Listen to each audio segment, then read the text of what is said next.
అయ్యో ఆగిపోయాము మాకు రాలేదు అనుకోకుండా మన సర్కిల్లో అందరూ వీళ్ళందరికీ ప్రమోషన్లు ఇచ్చారు. చక్కగా మంచి మంచి వాళ్ళు కోరుకున్న పోస్టులు కూడా లభించాయి.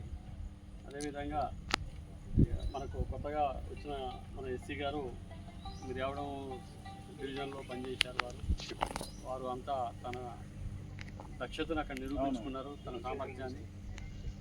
మనకు మంచి ఎస్సీ గారు భావిస్తున్నాను. ఎందుకంటే మనకు ఆల్రెడీ మిర్యావడం సర్కిల్, మిర్యావడం డివిజన్ చాలా పెద్దది. అక్కడ ఉన్న ఎక్స్పీరియన్స్తో పాటుగా ఇక్కడ సూర్యాపేట మంచి డివిజన్ ఇది, చక్కటి ఏ ఇబ్బందులు లేవు. సారు 4.5 సంవత్సరాలు విజయవంతంగా శ్రీనివాస్ గారు ఇక్కడ నిర్వహించారు. సార్ 3.5 years విజయవంతంగా ఆయన పనిచేశారు. ఇటువంటి మంచి కొత్త సర్కిల్ ఫామ్ అవ్వడం సారు యొక్క ఆధ్వర్యంలో, సార్ కానీ మొట్టమొదటి ఎస్సీ చరిత్రలో నిలిచిపోయే అవకాశం వచ్చింది. ఎస్సీ ఓఎంసీ సూర్యాపేటగా శ్రీ శ్రీనాథ్ గారు వారికి అవకాశం వచ్చినందుకు వారికి నేను అభినందన తెలియజేస్తున్నాను. అదేవిధంగా రామకృష్ణ గారు వారు సుందీలలో ఓఎండంగా ఈడీగా పనిచేస్తున్నారు. అక్కడ ఆయన దక్షతను, అక్కడ సామర్థ్యాన్ని నిరూపించుకొని మన ప్రాంతానికి కూడా ఆయన ఇంకా చేయాల్సింది చాలా ఉన్నాయి. ఇక్కడ కూడా వాటన్నిటిని ఆయన ఫుల్ఫిల్ చేస్తారని అనుకుంటున్నాను. వాళ్ళు ఆయన సక్సెస్ అవుతారని కోరుకుంటున్నాను. అదేవిధంగా మన నరేందరు చాలా చక్కటి పిల్లోడు. అంటే నా కళ్ళ ముందునే ఇక్కడ ఏఈగా జాయిన్ అయ్యాడు. అప్పుడు నేను డీఈగా ఉన్నప్పుడు. ఆ తర్వాత ఆ అబ్బాయి లైన్స్ వేగా పనిచేశాడు. చాలా వినమ్రంగా మర్యాదస్తుడు, ఓర్పు సహనం గలవాడు. కొన్ని రకాల ప్రాబ్లమ్స్ కూడా ఫేస్ చేసినప్పుడు ఆయనలో ఉన్న సామర్థ్యాన్ని నేను చూశాను. అప్పటి నుంచి ఆయన లక్ష్యం వైపు ప్రయాణిస్తున్నాడు. తనకేం కావాలి అన్న లక్ష్యం వైపు ప్రయాణిస్తూ ఆయన యొక్క స్థాయిని ఆయన పెంచుకున్నాడు. ఇవాళ మన పోలీస్ డిపార్ట్మెంట్లో, మన గవర్నమెంట్ ఆఫ్ తెలంగాణలో ఒక గొప్పదైన ఉన్నతమైన position, deputy superintendent of police ఎన్నికయ్యారు. సంఘ సేవ చేయడానికి, ప్రజాసేవ చేయడానికి మంచి అవకాశం ఉన్న పోస్టుకి ఆయన సెలెక్ట్ అయ్యాడు. ఉజ్వలమైన భవిష్యత్తు ఉంది. చిన్నపిల్లగాడు, 30 ఉంటాయమ్మా, 31 years ఉన్నది. ఇంకా 30 సంవత్సరాలు ఇప్పుడున్న లెక్క ప్రకారం 30 సంవత్సరాలు పెద్ద ఎత్తున ఆయన మన తెలంగాణ రాష్ట్రానికి సేవ చేసే అవకాశం లభించింది. అయితే అతను మనకు తెలిసిన వాళ్ళు పోలీస్ డిపార్ట్మెంట్లో ఉంటే మనం కూడా ఎంతో ఆనందపడతాం. మనకి ఏదైనా సమస్య వస్తే ఎవరన్నా మనల్ని బాధ పెట్టినా, భయపెట్టినా, దాడి చేసినా ఏమంటే నరేందర్ గుర్తొస్తాం. నరేందర్కి చాలా బాధ్యతలు ఉన్నాయి.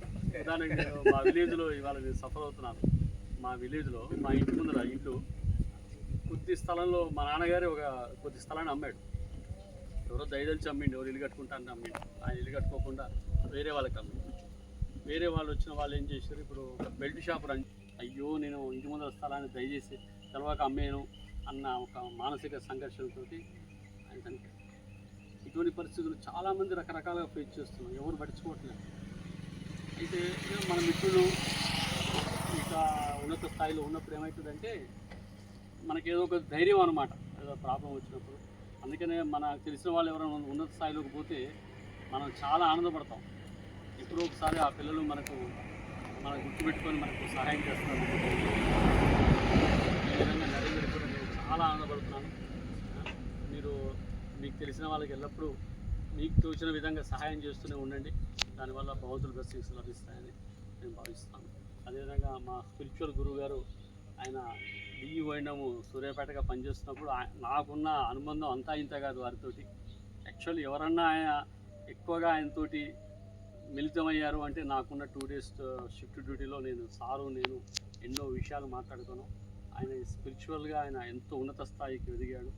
ఆయన చెప్పిన విషయాలు నాకు అన్నిటికీ ప్రతిదీ జ్ఞాపకం.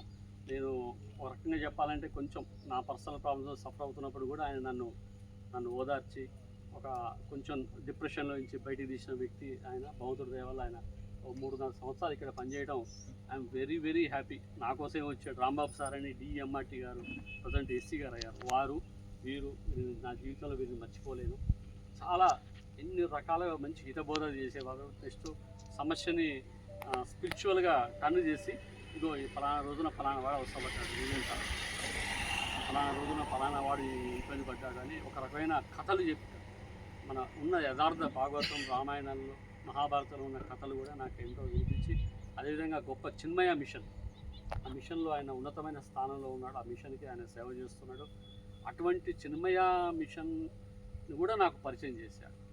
అదేవిధంగా ఈ 3.5 సంవత్సరాలు సారు ఎన్నో రకాల సూర్యాపేట ఇక్కడ హెడ్ క్వార్టర్లో వండుకుంటూ తన వృద్ధురాలైన తల్లితోటి జీవించుకుంటూ ఆయన ఫ్యామిలీ శ్రీకాళహస్తిలో ఉన్నా కానీ, చెన్నైలో ఉన్నా కానీ, ఈ మధ్య అంటే హైదరాబాద్కి వచ్చారు కానీ ఆయన ఫ్యామిలీని అక్కడే పెట్టుకుంటూ ఈయన ఒంటరిగా జీవించుకుంటూ రూమ్ తీసుకొని ఇక్కడ హెడ్ క్వార్టర్ వదిలిపెట్టిపోకుండా ఆయన డెడికేటెడ్ సర్వీస్ చేశాడు. హెడ్ క్వార్టర్లో ఉండటం అంటే మామూలు విషయం కాదండి. చాలామంది ఎక్కడెక్కడి నుంచో అప్ అండ్ డౌన్ చేస్తూ వస్తూ ఉన్నారు కానీ సార్ ఏ రాత్రి అయినా ఏ పగలైనా సరే మాకు అందుబాటులో ఉన్న వ్యక్తి ఆయన. ఆయన చేసిన సేవలు నా దృష్టిలో మాత్రం చాలా అమూల్యమైనవి, విలువైనవి.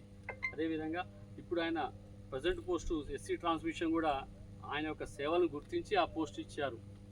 చాలామందికి రకరకాలుగా ఇచ్చారు కానీ సార్కి మాత్రం ఎస్సీ ట్రాన్స్మిషన్ అనే గుండెకాయ లాంటిది విద్యుత్ సోదలు.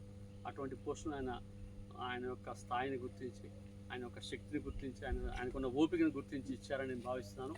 వారు కూడా ఆ ప్లేస్లో ఎస్సీ ట్రాన్స్మిషన్గా ఉన్నతంగా వాళ్ళు మంచి పేరు, ఇంకంతకంటే మంచి పేరు తెచ్చుకుంటారు, నో డౌట్. అదేవిధంగా వారు ఉన్నత స్థాయిలో కొనసాగానే భగవంతుడు కొనసాగిస్తూ అనుకుంటూ, భగవంతుడు ప్రార్థిస్తూ, అదేవిధంగా మాతో రిలేషన్స్ ఎల్లప్పుడూ పెట్టుకుంటూ ఉండాలని, ముఖ్యంగా నాతోటి నా ఫోన్ నెంబర్ మీ దగ్గర ఉంది సార్, మీరు నాతో టచ్ ఎల్లప్పుడు ఇక్కడి నుంచి పోయామని బాధ లేకుండా మీరు తరచుగా నాతో మాట్లాడి నాకు ఆనందం కలిగించాలని కోరుతున్నాను. Thank you very much. Thank you.